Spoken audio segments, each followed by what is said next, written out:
दोस्तों आदाब, मेरा नाम सलीम आज़ाद है और आप देख रहे हैं यूट्यूब चैनल ग्लोबल बाउंड्री। जैसा कि आप जानते हैं कि हिंदुस्तान में इस वक्त एक साथ कई सारे मसले जन्म ले रहे हैं। जहां एक तरफ हिजाब का इशू है, अभी कर्नाटक हाई कोर्ट का एक फैसला आया है और उसको मूव कर दिया गया सुप्रीम कोर्ट की तरफ। संयुक्त किसान मोर्चा ने ये कह दिया है कि हम दोबारा से आंदोलन खड़ा करेंगे।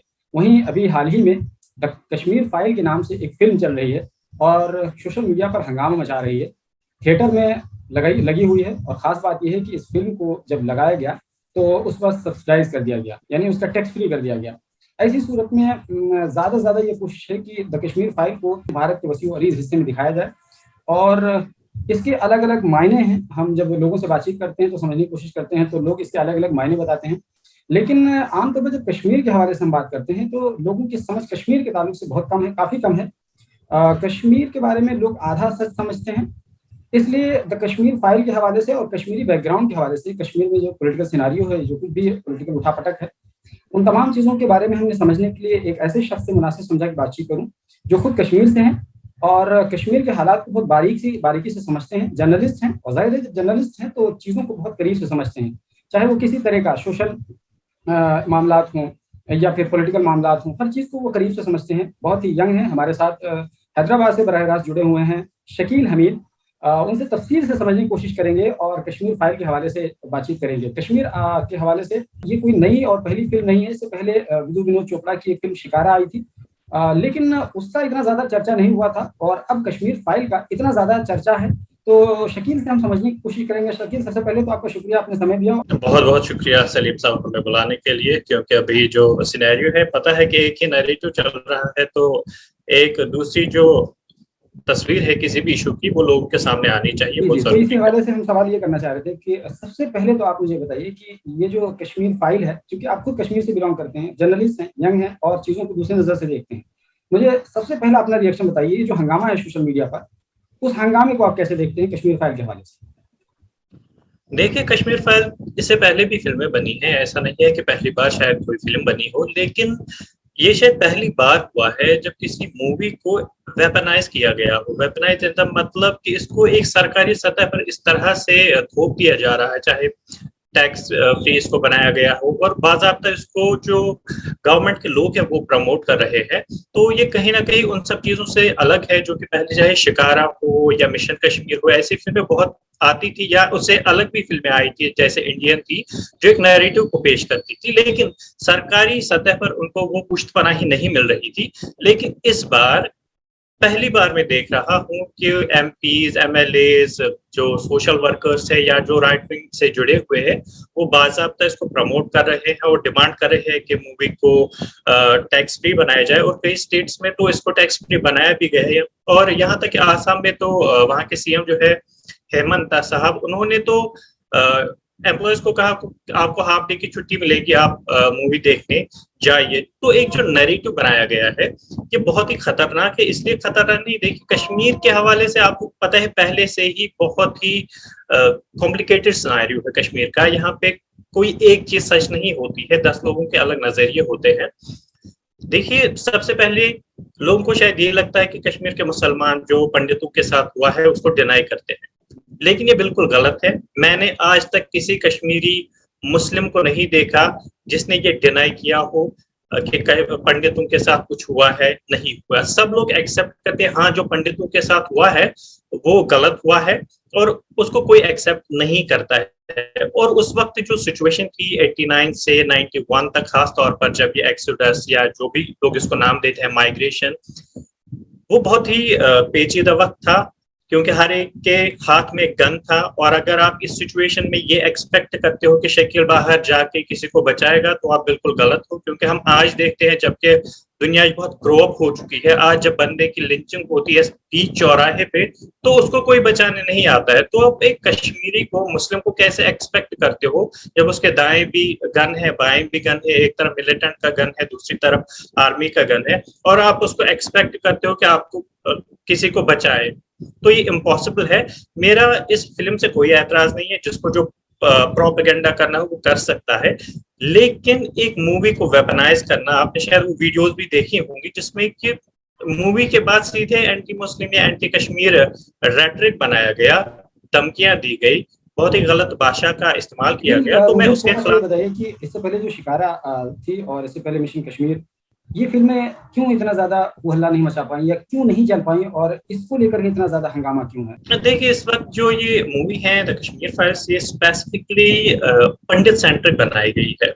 जो कश्मीरी पंडित है, शिकारा या जो मिशन कश्मीर थी, वो पंडित सेंट्रिक नहीं थी। वहां पे बहुत सारी चीजें थी, उसमें मुस्लिम को भी दिखाया गया था, उसमें दूसरी चीजों को भी दिखाया गया था, ठीक है। लेकिन जो कश्मीर फाइल्स है, इसको स्पेसिफिकली पंडित के लिए बनाया गया है, और इसमें जो भी मुस्लिम कैरेक्टर है उसको एज ए विलन ही बताया गया है। तो इस वजह से ये इम्पोर्टेंट है। ये इम्पोर्टेंट इसलिए है कि एक नरेटिव पेश करती है, जो राइट विंग का नरेटिव है, जो कि पहले से ही कश्मीरीज को एज ए विलन पेश कर रहा है। उनको कहीं पे भी पकड़ा जाता था, उसको टेररिस्ट बना दिया गया, और फिर 20 साल के बाद उसको कोर्ट से रिहाई मिलती थी, तब तक उसको पूरी दुनिया टेररिस्ट कहती थी। तो उसी एक नैरेटिव को जो है, क्योंकि आप तो अच्छे से जानते हैं जो कश्मीर के ताल्लुक से जब आप ये बात करते हैं तो लोग फौरन एक नजरिया बना लेते हैं। तो थोड़ा सा मुझे बताइए कि बाद लोग ये कहते हैं इस सिलसिले में कि ये शायद 2024 के लोकसभा की तैयारी के पस मंजर में एक पिच तैयार की जा रही है। आप इसको उसी पिच के तौर पर देख रहे हैं? बिल्कुल करते हैं। देखिए, अभी जो भी काम होता है उसको, वही मैं कह रहा हूँ कि वेपनाइज किसी चीज को करना, चाहे वो कोई स्कीम हो, चाहे वो कोई मूवी हो, चाहे किसी से मिलना हो, जो कुछ भी हो, जिस तरह से चीजों को वेपनाइज किया जाता है, सिर्फ एक टारगेट होता है कि इलेक्शन जीतना, तो उसके मैं खिलाफ हूँ। मुझे कोई ऐतराज नहीं, किसी ने प्रोपेगेंडा मूवी बनाई है, उसमें क्या दिखाया गया है, ठीक है, उनकी अपनी राय है, वो उसको बनाए, लेकिन उसको वेपनाइज करना किसी कम्युनिटी के खिलाफ, अब सिर्फ कश्मीरियों के खिलाफ नहीं, इसको ओवरऑल आप देखिए जो मुस्लिम्स हैं उनके खिलाफ वेपनाइज किया जा रहा है। आप सोशल मीडिया पे देखिए कितनी मतलब गंदी बातें होती है कम्युनिटी के खिलाफ, तो मैं उसके खिलाफ हूँ। मुझे वो बिल्कुल पसंद नहीं है, और वो खतरनाक है कश्मीरियों के लिए नहीं, बल्कि वो एक समाज के लिए बहुत खतरनाक है। मुस्लिम कम्युनिटी जो कि ऑलरेडी बहुत सारे जाहिर है इशू कि से लेकिन जूझ। जब हम देखते हैं और हिंदुस्तान के अलग अलग कोनों में कश्मीर के लोग हैं, नौकरी के हवाले से, बिजनेस के हवाले से, कुछ लोग ड्राई फ्रूट बेचते हैं, कंबल बेचते हैं, चादर बेचते हैं, कहीं नौकरी करते हैं, बिजनेस करते हैं। तो इस फिल्म का जाहिर है कि उन लोगों पे तो एक असर पड़ेगा ही, जो उनके क्लाइंट्स होंगे या उनके ग्राहक होंगे, उनकी जो एक मानसिकता है उनकी तो बदलेगी, जो उनके ग्राहक होंगे। तो इसका तो एक ऐसे कह सकते हैं कि सोसाइटी लेवल पे इसका बड़ा इम्पैक्ट पड़ेगा इस फिल्म का। में अगर आप देखेंगे तो इस मूवी का मकसद ही है कि एक इम्पैक्ट सोसाइटी में बनाना और उसको ब्रेन वॉश करना। मैं पहले भी कह रहा हूँ, अब भी कह रहा हूँ, क्योंकि मैंने देखा सोशल मीडिया पे कुछ ऐसे लोग भी जो पहले मतलब जो कि बहुत ज्यादा राइट विंग के नहीं थे, लेकिन वो भी अब इस मूवी को देख के ऐसे पोस्ट करते हैं, ऐसे बातें करते हैं, जो कि आप सोच भी नहीं सकते यार, ये लोग ऐसे एजुकेटेड लोग हैं, एक मूवी देख के उनका जहन इतना बदल गया है कि वो ये सब बातें कहते हैं। तो जाहिर सी बात है, इस मूवी का जो मकसद है वो एक नैरेटिव पेश करना है कि देखिए कश्मीरी पंडितों के साथ क्या हुआ। हालांकि कश्मीरी पंडितों के साथ जो कुछ भी हुआ वो फैक्ट है, उसको कोई डिनाई नहीं करता, लेकिन ये भी एक फैक्ट है कि कश्मीरी पंडित जब कश्मीर से गए तो आप देखिए एक बहुत ही कॉन्ट्रम है, एक मुश्किल है, जो कि एलीट पंडित क्लास है वो गवर्नमेंट के साथ है, ठीक है। और जो अभी भी माइग्रेंट कैंप्स में जम्मू में रह रहे, उनको कोई नहीं पूछता किनको है, जो सेटल है बैंगलोर में, दिल्ली में, हैदराबाद में, उनको मीडिया बुला बुला के पूछते हैं बताइए क्या है, उनको पैसे मिलते हैं, उनको हर एक चीज मिलती है, लेकिन जो असली पंडित जो सफर कर रहा है जम्मू के कैंप में, उसे कोई नहीं बताता तुम्हें क्या चाहिए।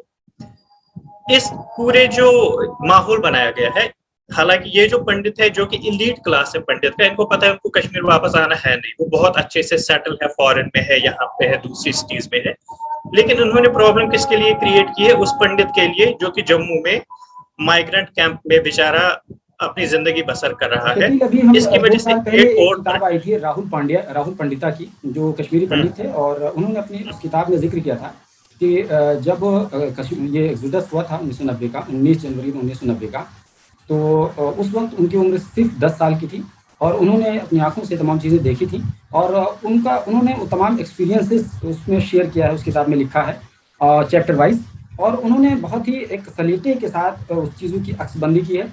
इसको लेकर के 2 साल पहले भी एक नैरेटिव खड़ा किया गया था कि आखिर इस किताब से क्या कहना चाह रहे हैं, जो खुद एक गुड़गांव में सेटल हैं, जो जैसा कि अभी आप बता रहे हैं कि ये कभी वापस नहीं जाएंगे। तो लेकिन मेरा इसमें ये सवाल ये है कि आखिर वो लोग जो जम्मू के रिफ्यूजी कैंपों में आज भी हैं, लगभग 30-32 साल गुजर जाने के बाद भी। ऐसी सूरत में मुझे ये बताइए कि अभी लगभग 800 ऐसे परिवार हैं जो पंडित हैं, अभी भी कश्मीर में वैली में रह रहे हैं। उन लोगों का यानी जो रिफ्यूजी कैंपों में रह रहे होते हैं, इनके साथ किसी तरह का कोई इंटरेक्शन है? अगर इंटरेक्शन है तो क्या वो इनकी बातों को समझ पा रहे हैं, इनके जज्बात को समझ पा रहे हैं, इनकी भावनाओं से अटैच कर पा रहे हैं, रिलेट कर पा रहे हैं?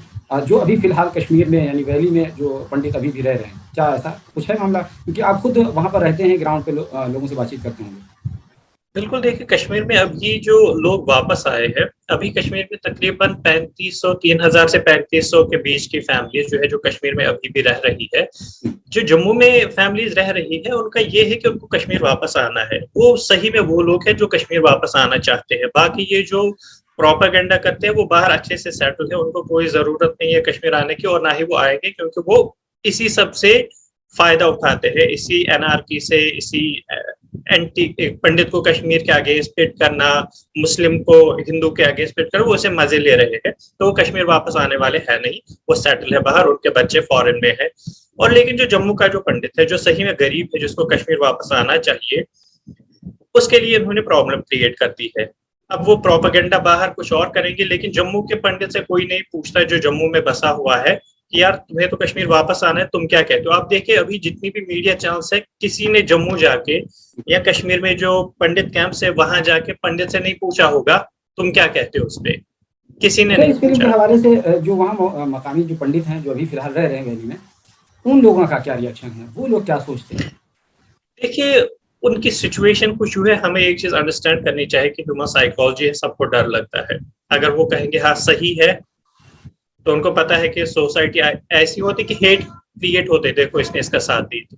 और अगर कहेंगे नहीं गलत है, तो उनकी अपनी जो कम्युनिटी है वो उसको कहेंगे देखो अब तुम लोगों ने हमें धोखा दिया। तो वो इस पे खामोश है, वो कुछ नहीं कहेंगे, और ये बिल्कुल जायज बात भी है, खामोश रहना भी चाहिए, क्योंकि उनकी सिक्योरिटी के लिए बेटर है। हाँ, अगर वो बोलना चाहे बोल सकते हैं। कि मैंने देखे कुछ पंडित लोग जो कि कहते हैं, लेकिन मैंने एक दो सोशल मीडिया पे वीडियोस देखी, तो वो कह रहे हैं कि ठीक है इन्होंने मूवी बनाई है, लेकिन उनको कुछ और चीजें भी उसमें दिखानी थी। जो कश्मीर में अभी पंडित है उनका भी उनको दिखाना था कि क्या सिचुएशन है। और देखिए जितने भी इंस्टेंसेस हुए हैं वायलेंस के, उसमें सिर्फ पंडित की डेथ नहीं हुई। हमें एक चीज याद रखना चाहिए कि मुस्लिम फैमिलीज भी डिस्प्लेस हुई है, सिर्फ पंडित कश्मीर छोड़ के नहीं भागे हैं। कई मुस्लिम फैमिलीज है जो कश्मीर छोड़ के भाग गई है। वजह क्या है मुस्लिम मुस्लिम फैमिली के छोड़ के भागने का? क्या वजह? देखिए जब गन आता है, चाहे वो आर्मी वाले का गन हो या मिलिटेंट का गन हो, अगर मिलिटेंट को आप अच्छे नहीं लगते हो, उसने शाम को आपको गन दिखाया, आपको भागना पड़ेगा, चाहे आप हिंदू हो मुस्लिम हो, कोई फर्क नहीं पड़ता। लेकिन उन मुस्लिम फैमिलीज आप देखिए श्रीनगर या कई ऐसे इलाकों में लोग अब भी रेंट पे रह रहे हैं, अपना घर बार छोड़ के आए हैं। या यानी तो आप ये कहना चाह रहे हैं कि मुसलमान भी वहाँ से राह फरार इख्तियार किए, वो भी बिल्कुल माइग्रेट हुए हैं, लेकिन उनका कोई मुसलमान जिक्र भी। नहीं करता। थोड़ा सा शकील मुझे ये हाँ, बताइए, वो थोड़ा बैकग्राउंड मुझे समझाइए कि आखिर ये तो पॉलिटिकल लड़ाई थी, और MUF जिसको हम लोग बोलते हैं, क्या मुस्लिम यूनाइटेड फ्रंट, यानी जब 1987 के इलेक्शन में हार गया था, उसमें उनकी आई थिंक 4 सीटें केवल आई थी, और फारूक अब्दुल्ला की सरकार बन गई थी एक तरीके से। तो उसमें कहा गया था ये रिग्ड हो गया है, यानी धांधली कर ली गई है चुनाव में। बाद में हालांकि फारूक अब्दुल्ला ने एक इंटरव्यू के दौरान ये बात एक्सेप्ट भी कर ली थी कि हाँ धांधली हुई है। तो उसके कह सकते हैं अगेंस्ट में जाकर के MUF के नेताओं ने एक मिलिटेंसी की सूरत इख्तियार कर लिया और वायलेंट हो गए, तशद्दुद इख्तियार कर लिया, और फिर बाद में ये तमाम चीज़ें देखने को मिली। तो मुझे थोड़ा ये समझाइए कि आखिर ये तो पॉलिटिकल पूरा मामला था, तो ये एक कश्मीरी मासूम एक आम शहरियों तक ये की नौबत क्यों आ गई? और हम ये देखते हैं कि बाज़ाब्ता वहाँ का जो अखबार है आफ्ताब, वहाँ पर उर्दू में इश्तिहार निकला था कि कश्मीरियों को, पंडितों को चाहिए कि वो अपना वतन छोड़ दें, यानी यहाँ से चले जाएं। तो जाहिर है कि ये पॉलिटिकल लड़ाई मासूम शहरियों तक कैसे पहुँच गई? देखिए एक जो सोसाइटी में डिवाइड होता है, ये मैं नहीं कहूंगा कि ये 80 में ही ये 90 में सामने आया। ये उससे पहले देखिए एक लावा जो होता है थोड़ा थोड़ा बढ़ता है, और एक टाइम आता है वो फूट जाता है। और 89 वो वक्त था जब इलेक्शन रिग हो गए थे, और वहां से मिलिटेंसी उरूज पर थी, क्योंकि जो मुत्तहिदा फ्रंट था वो हारे थे या रिग हुए थे। तो उन्होंने बिल्कुल फिर तशद्दुद पे ही वो आ गए, उन्होंने गन उठाया और कहा हमें अब इस डेमोक्रेसी पे भरोसा नहीं है, हम जीते थे, हमें हराया गया। और दिल्ली की पॉलिटिक्स जो कश्मीर में रही है वो बहुत ही एक तरीके से वो जेन्युइन नहीं रही है, क्योंकि उनको जब चाहता कि फारूक अब्दुल्ला को लाए, अपने मकसद के लिए जब चाहा उसको हटाया, जगमोहन को लाया। तो ये सब चलता रहता था। अब देखिए मिलिटेंसी कश्मीर में स्टार्ट हो गई क्योंकि तब बहुत सारी चीजें हो रही थी। उससे पहले अगर आपको याद होगा कि पंजाब में जो हुआ था ऑपरेशन ब्लू स्टार, तो पंजाब, हाँ, तो एक जो सेपरेशन का इंडिया में एक दौर है जो ये सिख का आया, उसके बाद एक हवा सी लग जाती है कि हमें भी अब ये करना है। तो कश्मीर में सेपरेशन को ऑलरेडी पाकिस्तान का सपोर्ट था। तो 90s एक ऐसा वक्त था जब उनको ये बेहतर मौका मिला कि हाँ अब वक्त है, हमें गन उठाना है, और उसमें बहुत सारी चीजें काम करती है। कश्मीर को अगर आपको सही में अंडरस्टैंड करना है, लेकिन मासूम शहरियों तक क्यों पहुंच गया? हमारा ये सवाल था कि ठीक है गन उठाए तो सरकार के खिलाफ, क्योंकि अगर ये पूरा रिग हुआ था तो पॉलिटिकल मामला था, तो ये एक आम शहरी कश्मीरी पंडित जो मासूम वाले लोग रह रहे थे, वो लोग इस निशाने पर कैसे आ गए? भाई आपके पड़ोसी में अगर कोई कश्मीरी पंडित रहता है तो उसका क्या कसूर है? उसने आपको तो कुछ नहीं बिगाड़ा था, तो आप उसके खिलाफ क्यों चले गए? आपकी बात से मैं एग्री करता हूँ, लेकिन जब ब्रेन वॉश होता है कुछ चीजें बहुत इंपॉर्टेंट होती है, और कॉन्फ्लिक्ट को समझने के लिए आप चीजों को फेस वैल्यू पे नहीं ले सकते कि आपका तो पंडित आपका पड़ोसी था, आपका तो उससे कुछ नहीं था, फिर तो क्या है। ये बिल्कुल गलत नोशन है। आप एक कॉन्फ्लिक्ट में चीजों को फेस वैल्यू पे नहीं ले सकते हैं।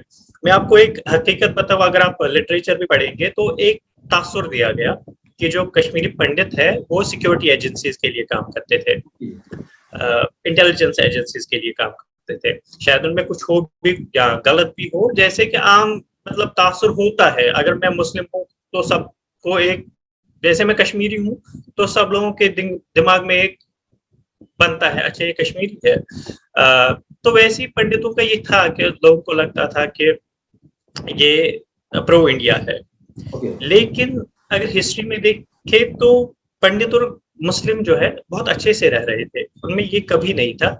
लेकिन एक पंडित जज थे जिन्होंने मकबूल भट्ट को, जिनको JK का फाउंडर माना जाता है, जो है फांसी की सजा, हाँ जी बिल्कुल, मैं नाम नहीं लेना चाहता, बस मैं बता रहा हूँ।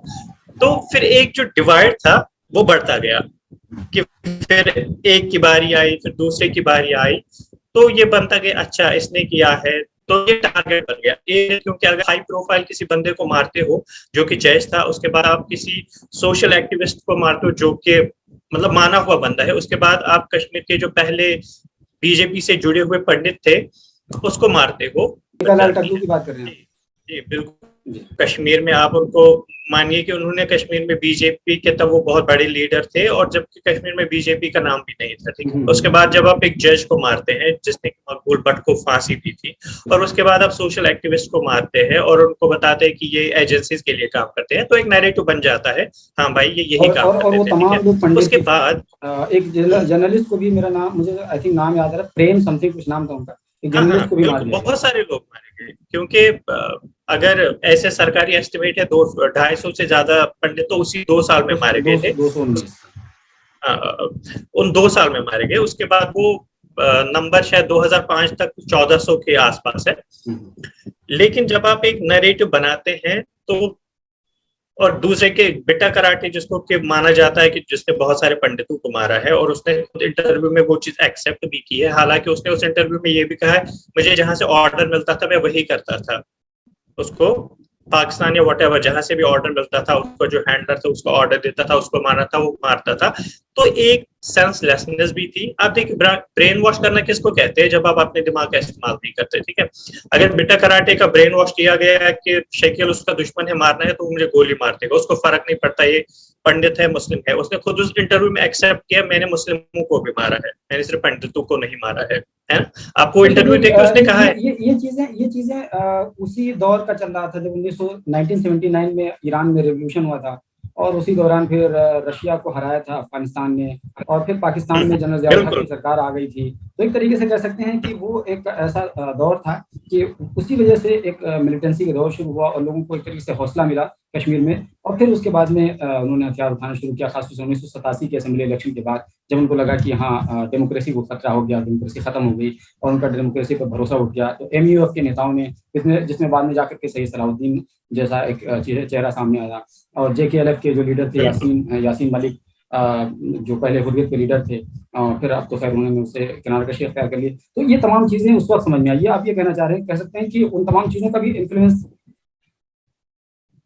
बिल्कुल, एक इन्फ्लुएंस अगर आप देखें तो इन्फ्लुएंस किसी ना किसी चीज का रहता है। आप अगर देखें अभी, अगर आप कुछ अफ्रीकन नेशंस को स्टडी करेंगे तो आप वहां पे देखेंगे कि वहां पे जी जब इलेक्शन में धांधली होती है, वहां पे इनफाइटिंग होती है, लोग गन उठाते हैं। सीरिया में क्या हुआ, इराक में क्या हुआ, लीबिया में क्या हुआ। तो ये जाहिर सी बात है, अगर मुझे लगता है मेरे साथ नाइंसाफी हो गई, मुझे जीतना था, मैं नहीं जीता, तो ठीक है, मैं गन नहीं उठाऊंगा, लेकिन मेरे अंदर वो गुस्सा रहता है। लेकिन एक दूसरा बंदा है जिसको ये चीज समझ में नहीं आती है, उसको गन ही सोल्यूशन दिखता है, उसने गन उठा ली। तो कहने का मतलब ये है कि ठीक है, जो हुआ है वो सही है। ना तो मैं इनकार करूंगा कि पंडितों के साथ गलत हुआ है, ना कोई और कश्मीरी, मैंने आज तक कभी किसी कश्मीरी मुस्लिम को नहीं देखा, मेरी इतने लोगों से बात हो जिसने कहा हो नहीं ऐसा तो हुआ ही नहीं। सब कहते हाँ हुआ है, लेकिन हम भी लाचार थे, हम भी मजबूर थे, हमारे अपने लोग मरे हैं। ठीक है, अगर पंडितों के 1400 लोग भी। कश्मीर में इस फिल्म को लेकर के क्या रिएक्शन है शिकीर? कश्मीर में देखिए, मैंने जितने लोगों से भी बात की तो उनका एक ही वर्ड है, ये प्रोपेगेंडा मूवी है। ठीक है, मतलब क्योंकि मुझे पता है कश्मीर ये चीज एक्सेप्ट करेगा नहीं। ठीक है, जो हुआ है सबको पता है, हाँ हुआ है, लेकिन जिस तरह से पेश किया जा रहा है चीजों को, वो कोई एक्सेप्ट नहीं करेगा। क्योंकि अगर पंडितों ने उस दौर में वो बहुत बुरे हालात देखे हैं, जाहिर सी बात है बहुत बुरा टाइम था किसी के लिए भी, अगर उसको अपना घर छोड़ना पड़ता है, अपना अजदी इलाका, अपना आबो अजदाद का इलाका छोड़ना पड़ता है, बहुत तकलीफ की बात है, और उसका सेटल होना फिर बहुत ही मुश्किल होता है। तो इस चीज से कोई डिनाई नहीं करेगा। सरकारें कोशिश क्यों नहीं करती हैं? अगर ये इतना ज्यादा सरकारों को दर्द है कश्मीरी पंडितों के हवाले से, तो सरकारें रिहेबिलिटेशन की कोशिश क्यों नहीं करती? हालांकि 2008 में मनमोहन सिंह की सरकार ने ये स्टेप लिया था, जो कि चंद कश्मीरियों ने ये कह करके रिफ्यूज कर दिया था कि दोबारा से कौन सा श्योरिटी है, कौन सी गारंटी देगा कि हम दोबारा जाएंगे तो वहाँ सुरक्षित रहेंगे। तो इस तरह की सरकारें, हालांकि नरेंद्र मोदी की सरकार लगभग मान के चलिए कि 7 साल पूरा कर चुकी है, उसके बावजूद भी अब तक किसी तरह कोई रिहेबिलिटेशन का कोई स्टेप नहीं लिया है। क्या ये केवल भावनाओं को भड़का करके अपना एक आगे का रास्ता तैयार करना है, पिच तैयार करना है, या सीरियस और कोई संजीदा कोशिश करना है? आपको क्या लगता है कि सरकारों का क्या नजरिया है, क्या नियत है सरकारों की इस सिलसिले में, इस मूवी को बनाने के सिलसिले में, बनवाने के सिलसिले में? मैं तो नहीं कह सकता हूँ बनवाने के सिलसिले में, लेकिन ऐसा लोग कह रहे हैं कि बनवाई गई है कह करके। तो आपको क्या लगता है कि सरकारें सीरियस और संजीदा कोशिशें क्यों नहीं करती हैं? एक फिल्म बना करके एक लोगों के जज्बात से खेला जा रहा है, जो कि एक अरसा गुजर गया, 30 साल पहले की कहानी को एक बार फिर से कुरेदा जा रहा है, जख्म को उभारा जा रहा है, और उसके जरिए से दूसरी खेती तैयार की जा रही है, यानी दूसरी फसल तैयार की जा रही है। ये 2017 में जहाँ बात है, एक पंडित ऑर्गेनाइजेशन है रूट्स इन कश्मीर, उन्होंने सुप्रीम कोर्ट में एक अर्जी दी थी कि हमारा जो कश्मीर से माइग्रेशन हुआ, एक्सोडस हुआ, या उसको जो भी नाम वो देंगे वो हुआ, उसकी एक जांच की जा रही। सुप्रीम कोर्ट ने उस अर्जी को रद्दी के डब्बे में फेंक दिया और कहा बहुत टाइम हो गया, हम ऐसा कुछ नहीं करने वाले थे। तो एज ए कश्मीरी मैं तो खुद कहूँ, मैं सुप्रीम कोर्ट से नहीं कहूंगा, क्योंकि अभी जो हालत है जुडिशरी की, हम तो वो नहीं कहेंगे कि कोर्ट से इंक्वायरी हो, हम चाहते हैं कि इंटरनेशनल इंक्वायरी हो कि ये सब कैसे हुआ और कौन इसमें जिम्मेदार है। लेकिन गवर्नमेंट ऐसा नहीं करती, वो क्या करती है कि जज्बात भड़काते हैं इसी तरीके से, उस तरीके से। अब देखिए, कश्मीरी पंडितों को वापस लाने का मसला तब लगा था लोगों को कि शायद 5-6 महीने का होगा, कि कश्मीर में सब ठीक होगा, इनको मारा जाएगा तो हालात सेटल होंगे, पंडित 1 साल के बाद वापस आएंगे, लेकिन ऐसा हुआ नहीं। अब भी जब बात होती है कि पंडित कब वापस आएंगे, तो गवर्नमेंट का एक ही जवाब होता है कि हालात जब सुधरेंगे पंडितों को वापस लाया जाएगा। तो वो हालात कब सुधरेंगे, वो तो शायद नहीं। एक तंजीम है कश्मीरी पंडित संघर्ष समिति करके, एक तंजीम भी है पंडितों की कश्मीर में। वो लोग क्या कर रहे हैं? क्या उन्होंने सरकार से किसी तरह को अप्रोच किया है, सरकार से कोशिश की है, या केवल फिल्म देख रहे हैं और फिल्म देख करके वो खुश हो रहे हैं? देखिए, कश्मीर में मतलब मेनली 2-4 पंडित तंजीमें हैं। एक तो जिसका आपने नाम लिया है संघर्ष समिति का, दूसरा एक पनन कश्मीर नाम से है।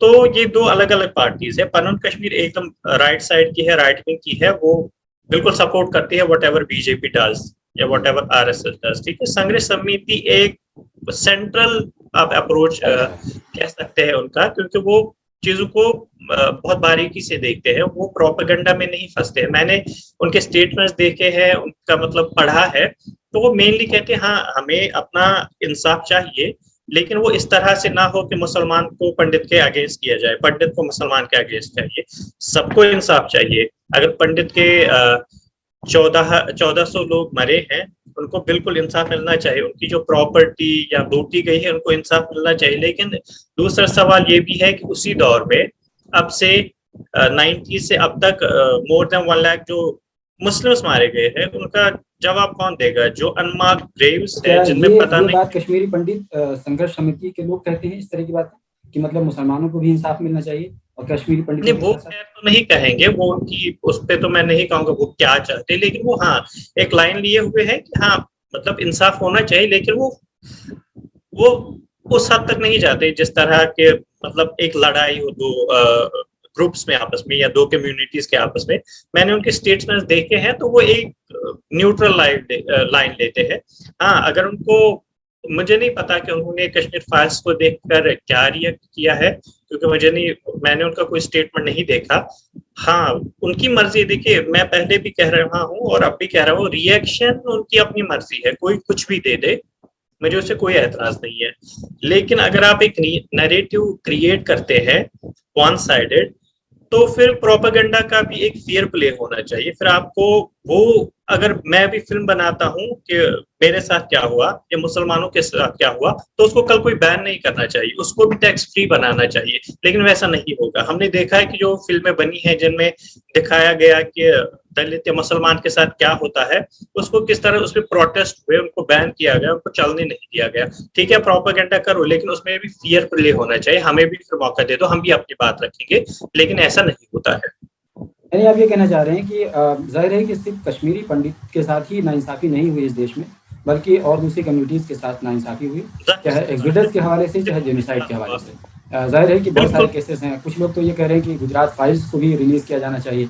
राना अयूब नाम के पत्रकार हैं, उन्होंने बहुत मेहनत के जा करके एक दूसरे कैरेक्टर के साथ वहाँ रहा, और रहने के बाद में बहुत करीब लोग माया कोडनानी के साथ रही, उनके घर में रही, और जाकर के उनसे बहुत सारे राज उगलवाए, जो कि माया कोडनानी जाहिर है। तो उसके अलावा और बहुत सारे लोगों के साथ उन्होंने फिर रिकॉर्डिंग की, खुफिया रिकॉर्डिंग की, और बाद में वो तहलका के लिए काम करती थी, लेकिन बाद में तहलका ने उसको छापने से मना कर दिया।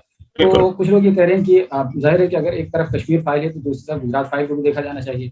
वही नेली मैसेकर को भी देखा जाना चाहिए। 1983 में जो असम में हुआ था, मुसलमानों का कत्लेआम हुआ था, जला दिया गया था, लगभग 3000 मुसलमानों को जला दिया गया था, कत्लेआम था। तो ये तमाम चीज़ें। वही हाशिमपुरा का केस देख लीजिए, जिसमें 39 नौजवानों को सीआरपीएफ ने ऐसे ही मार दिया था और नहर में फेंक दिया था। भागलपुर का फसाद हुआ था, मलियाना का फसाद हुआ था। तो मतलब इस टाइप की चीज़ें उसको भी कह सकते हैं कि फिल्माया जाए, उसको भी दिखाया जाए, ताकि एक तरफा मामला न रहे, कम से कम बैलेंसिंग हो जाए। लेकिन जाहिर है कि ये तमाम चीज़ें जब एजेंडे के तहत की जा रही हूँ, तो आप तो किसी तरीके की उम्मीद नहीं कर सकते। थोड़ा सा मैं आखिर में एक और सवाल आपसे पूछ सके, क्योंकि आप कश्मीर में हो और कश्मीर में दो चीज़ें बहुत चलती हैं, सेपरेटिस्ट और एक जिसको अलगाववाद कहते हैं हिंदी में, और एक वो लोग होते हैं जो प्रो पाकिस्तान होते हैं। जैसे सेपरेटिस्ट जो होते हैं JKLF, Jammu Kashmir liberation front, और एक जमात इस्लामी होते हैं, जो जमात इस्लामी आमतौर पर पाकिस्तान की तरफ उनका रुझान होता है। JKLF चाहते हैं कि हम इंडिपेंडेंट हो जाएं, यानी पूरी तरह से आज़ाद हो जाए, ना हिंदुस्तान में ना पाकिस्तान में। लेकिन जमात इस्लामी वालों का आमतौर पर रुझान होता है कि वो पाकिस्तान की तरफ चले जाएं। तो आपको क्या लगता है कि इन लोगों का क्या अब फिलहाल वर्चस्व बचा है कश्मीर में? क्या वाकई में अभी भी इन लोगों का वर्चस्व बचा हुआ है, या इररिलेवेंट हो गए हैं? देखिए, मैं ये तो नहीं कहूँगा इररिलेवेंट हो गए हैं, हाँ, लेकिन जिस तरह से कश्मीर को हैंडल किया जाता है आफ्टर, जब से बीजेपी और PDP की हुकूमत खत्म हुई 2017 में, उसके बाद से देखिए सभी लीडर जो है वो जेल में बंद है, कोई भी बाहर नहीं है। तो हाँ, एक खला पैदा हुआ है। जाहिर सी बात है, अगर मैं आपके सामने नहीं आऊंगा तो आपको नहीं पता होगा कि शकील क्या कर रहा है, क्या चल रहा है, उसके दिमाग में क्या है। और एक वन साइडेड नैरेटिव चलता है। आप देखते होंगे कश्मीर के न्यूज़पेपर जिनमें कभी ओपिनियन पीसेस होते थे, इदारिये होते थे, उनमें अब क्या छपता है? अगर आप देखें वो सरकारी खबरनामा होता है, कुछ नहीं छपता है। तो आप अब कैसे कहेंगे कि कश्मीर का जो रियल इशू है, कश्मीर क्या चाहता है, ये कश्मीर में क्या कुछ हो रहा है, वो लोगों के सामने कैसे आए? हाल ही में शायद आपने देखा हो, एक एनकाउंटर पे सवाल उठे थे हैदरपुरा में, तो जब पॉलिटिकल पार्टीज ने कहा कि इसकी इन्वेस्टिगेशन होनी चाहिए, जब इन्वेस्टिगेशन पुलिस ने की तो पुलिस ने सबको क्लीन चिट दे दिया और पॉलिटिकल पार्टीज ने कहा कि हम इसको एक्सेप्ट नहीं करते, और जिनकी डेथ हो गई थी उनके घर वालों ने कहा कि हम इस प्रोब को एक्सेप्ट ही नहीं करते। और मैं हैरान हो गया, फर्स्ट टाइम मैंने सुना कि पुलिस ने ये कहा कि मतलब वो एक तरह से एक अजीब सा स्टेटमेंट था, जिन लोगों को इस पे भरोसा नहीं है हम उनके खिलाफ कार्रवाई करेंगे। मतलब अब ये भी बंदे को हक नहीं है कि वो अपनी बात किसी से एग्री या डिसएग्री करे। तो अब ये समझिए सिचुएशन ये है, तो अब कैसे एक्सेप्ट, इतने जर्नलिस्ट है जिनको जेल भेजा गया, अभी हाल ही में फहद शाह, उसको PSA लगाया गया। तो अब इस सिचुएशन में आप कैसे एक्सेप्ट करेंगे कि कश्मीरी क्या चाहता है, क्योंकि पूरा जो 100% नैरेटिव है वो तो उसके अगेंस्ट में बोला जाता है। पूरा मीडिया शाम को बैठ के कश्मीरियों को कॉर्नर करता है, कश्मीरी मुस्लिम्स को। अब उसकी बात कौन सुनेगा? अब यूट्यूब चैनल तो उतनी रीच नहीं है ना, और अब जितने लोगों से बात करते हैं वो कहते हैं हम तो टीवी देखते हैं, और उसका बहुत ही इम्पैक्ट होता है लोगों की साइकी पे। तो वो वही देखते हैं जो उनको दिखाया जाता है, और उनको क्या दिखाया जाता है कि कश्मीरी विलन है, और कश्मीर में आप अलगाववाद की कोई जगह नहीं। कश्मीरी बहुत खुश है, कश्मीर में बहुत तरक्की हो गई। मैं आपको बताता हूँ सलीम साहब, आप कश्मीर आइए और फिर आप देखिए कि कितनी तरक्की हुई। मैंने खुद कहता, आप जाके देख लीजिए, जब आप कश्मीर के श्रीनगर एयरपोर्ट पे लैंड करते हैं आपको खुद अंदाजा होगा कि कितनी तरक्की हुई है।